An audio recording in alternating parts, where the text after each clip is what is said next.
নমস্কার। জানেন তো, যারা ধার্মিক মানুষ, সে মানুষটা হিন্দু ধর্মে বিশ্বাস করতে পারে, সে মানুষটা মুসলিম ধর্মে বিশ্বাস করতে পারে, সে মানুষটা খ্রিস্টান ধর্মে বিশ্বাস করতে পারে। যে ধর্মে বিশ্বাস করুক না কেন, সেই ধর্মের মানুষগুলো তাদের ধর্মের দেবতার, তাদের ধর্মের ঈশ্বরের, আল্লাহর কৃপা পাওয়ার জন্য দিনের পর দিন, মাসের পর মাস তারা বিভিন্ন রকম সংযমের মধ্য দিয়ে তাদের জীবন কাটায়। আর সেই ধর্মকে ব্যবহার করে এক শ্রেণীর মানুষ রাজনৈতিক ক্ষমতা চরিতার্থ করতে চায়।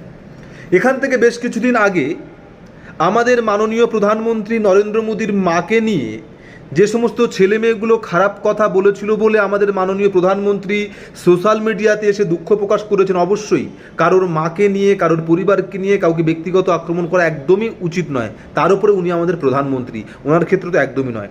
কিন্তু তারপরে আমরা বিভিন্ন রকম ওনার আক্ষেপের, ওনার ক্ষোভের ভিডিও আমরা সবাই কিন্তু দেখেছিলাম। কিছুদিন আগে দিল্লির প্রেস ক্লাবে আমাদের মাননীয় প্রধানমন্ত্রীকে ভগবান বানিয়ে তানাকে পুজো করার পরে তানার কোনো রকম ভিডিও বার্তা আমরা দেখতে পেয়েছি? কোনো রকম ভিডিও বার্তাকে আমরা দেখতে পেয়েছি? ভগবানের আসনে তানাকে ভগবান বানিয়ে তানাকে পুজো করা কি ধর্মের অপমান নয়? ধর্মের অবমাননা নয়? যারা সঠিক ধার্মিক মানুষ তাদেরকে অপমান করা নয়? তাদের আবেগে, তাদের আবেগকে নিয়ে ছেলে খেলা করা নয়? এটা ধর্ম হচ্ছে? এরা নাকি ধর্মের রক্ষাকর্তা বলে দাবি করে নিজেদেরকে। মাননীয় প্রধানমন্ত্রীর ছবি, মাননীয় নরেন্দ্র মোদী মহাশয়কে ভগবানের আসনে ভগবান রূপে পুজো করা হচ্ছে। তা সেই ক্ষেত্রে আমাদের মাননীয় প্রধানমন্ত্রীর কাছ থেকে কোনো রকম প্রতিবাদ সূচক কথা, ভিডিও, কোনো রকম বার্তা আপনারা কি কেউ পেয়েছেন? আমরা ভারতবাসীরা কেউ পেয়েছি? এরা ধর্ম বাঁচাবে।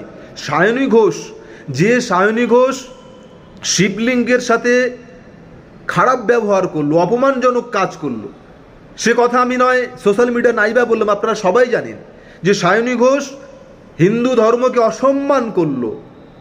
সেই সায়নী ঘোষকে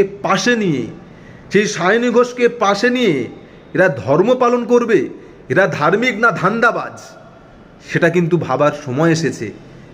এবার ভাবুন, এরা ধার্মিক না ধান্দাবাজ? সায়নী ঘোষকে পাশে নিয়ে ধর্ম রক্ষা হবে? যে সায়নী ঘোষ হাজার হাজার লক্ষ লক্ষ মানুষের ধর্মীয় অনুভূতিতে আঘাত করেছে, সেই সায়নী ঘোষকে পাশে নিয়ে ধর্ম পালন করা হবে? আপনি বলুন।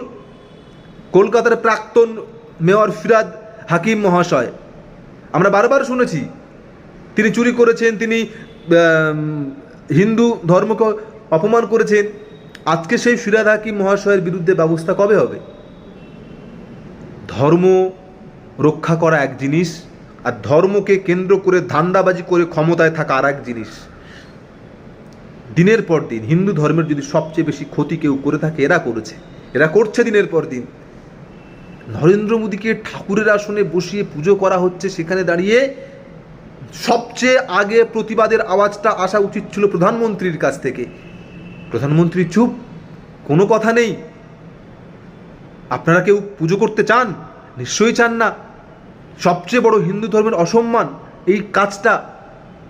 তাই ধর্ম আর রাজনীতি যখন গুলিয়ে যায় না, তখন সমাজ ওলট পালট হয়ে যায়, সমাজ ধ্বংসের দিকে চলে যায়। আমরা কিন্তু সেই পথে এগোচ্ছি এবং সেই পথে আমরা অনেকটা এগিয়ে গেছিও। তাই ধর্মের চশমা খুলে এবার একটু সোজা চোখে, খালি চোখে দেখুন, আমরা সবাই মহা বিপদে আছি।